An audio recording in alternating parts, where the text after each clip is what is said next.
તો ગણપતિ મહોત્સવનો ભવ્ય પ્રારંભ પણ થઈ ગયો છે, ત્યારે દેશભરમાં ગણપતિ બાપ્પા મોર્યાના નાદ સાથે ગજાનંદ ગણપતિ બાપ્પા બિરાજમાન થઈ ગયા છે। ત્યારે સાવરકુંડલા ખાતે છેલ્લા 20 વર્ષથી સદભાવના ગ્રુપ દ્વારા આયોજિત ગણપતિ મહોત્સવમાં આજે પણ નવી થીમ સાથે ગણપતિ બાપ્પાની મૂર્તિની ભવ્ય શોભાયાત્રા સાથે સ્વાગત કરવામાં આવ્યું હતું।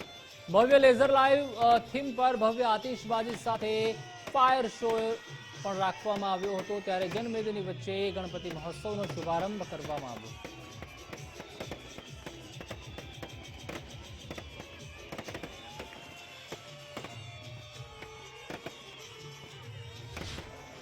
આ વખતે લાઇટ શો, ફાયર શો અને મ્યુઝિક શો સાથે આ વખતે અહીંયા રિદ્ધિ સિદ્ધિ ચોકમાં દાદાનું આગમન અને ભવ્ય સ્વાગત કરવા માટેનું સદભાવના ગ્રુપે આયોજન કર્યું।